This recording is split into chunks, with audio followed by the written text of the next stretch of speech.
Hey there, Shafer Minnick, high performance coach, and I am here today to talk to you about something that's near and dear to my heart. Why entrepreneurs need frameworks. Specifically, 5 reasons why every entrepreneur needs a framework.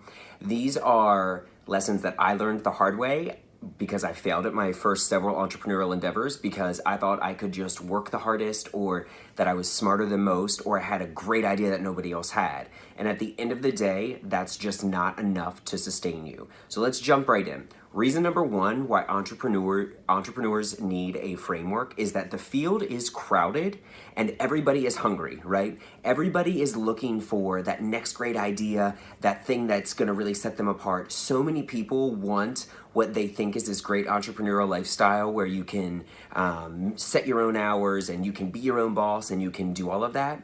But the entrepreneurs that have success and that last in the business are those that really focus on the fundamentals. They have a real understanding of who the client that they're serving is, what the specific problem that those clients have. They're able to articulate the pain points that they're solving, the pleasure points that they're providing, and they know how to continuously get more of those clients. All of that comes from really structured, really regimented routines and not fly by night, let's go as hard as we can, burn out, and then come back a couple of weeks later. It requires a high degree of consistency, and that is why so many entrepreneurs, solopreneurs, startups end up being unsuccessful.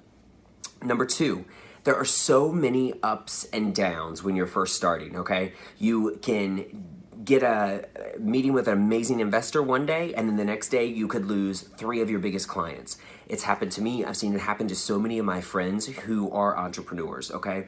And so without that overarching framework, without a sense of you being in control of your destiny and what you're doing to move the needle and what you're doing to grow the business and grow yourself as a person, all of that can really start to feel like it's running you, because it is, right? So when we're in positions where we're out of control, the first thing we try to do is find control, right? Like, have you ever been skiing and all of a sudden you start going too fast and you don't know what to do, right? You kind of like freak out, and a lot of us just end up face planting. It becomes a similar thing with entrepreneurship. So having really defined goals and having really defined work plans that come from a framework are really going to ensure that you're successful and that you keep moving the needle on things that are important for the growth and the health of the business.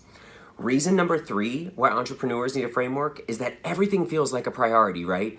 In the beginning, the new customers, the refinements to the product, the meetings with investors, the pitch decks, all of it feel like it should be priority number 1. However, not everything can be priority number 1, because then nothing gets done, or nothing gets done that well. So one of the frameworks that I have really encouraged my entrepreneurs to utilize is, imagine that you have only 3 priorities: high, medium, and low.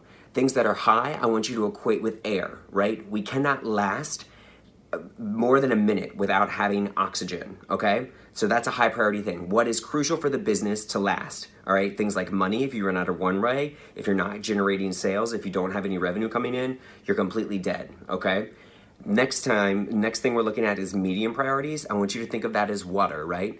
We can survive 2 days without having water. So not that long, but definitely longer than without oxygen, okay? So those are medium priority types of things.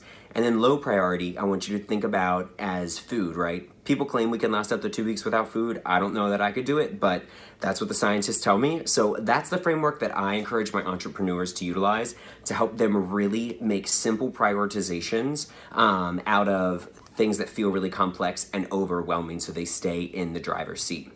Number 4, if you're an entrepreneur or solopreneur, which everybody is at the very beginning, right? You feel so personally attached to it because it's probably your money, or you had friends and family start to give you money. It's something that you're working on as a side hustle in addition to already working in a day job. And so it's literally, you're deciding to invest that time and invest in yourself.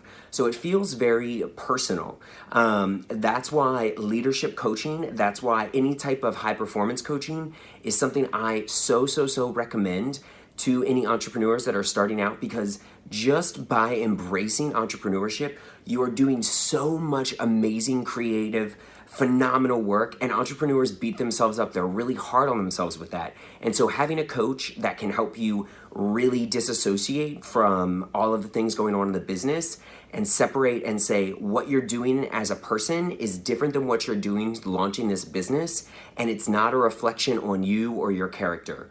Okay, so that's the fourth thing. The final thing is you don't have to report to anyone. And so I've seen this really bite a lot of entrepreneurs in the butt, okay? So they'll have like very flexible times where they're waking up or going to bed, or they'll like be like, I was staying up till 3 in the morning coding, and so then I got to sleep until 11.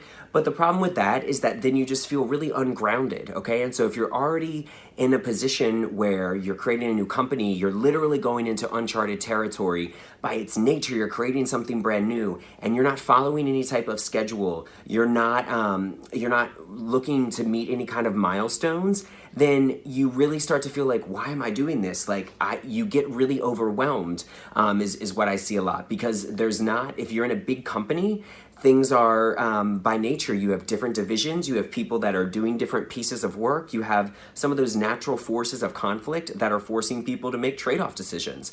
And so the fifth thing that I see a lot from entrepreneurs is they don't get themselves into a schedule, they don't have a solid morning routine, they don't have a solid evening routine, they don't set a time when I'm shutting down and I'm leaving the office, or I'm leaving my home office and I'm not gonna work anymore tonight. And so that just creates a lot of burnout and fatigue, and it makes it unsustainable. So I hope you found these 5 reasons that every entrepreneur needs a framework to be really helpful. Again, my name is Shafer Minnick, and I can't wait to see you on the next episode.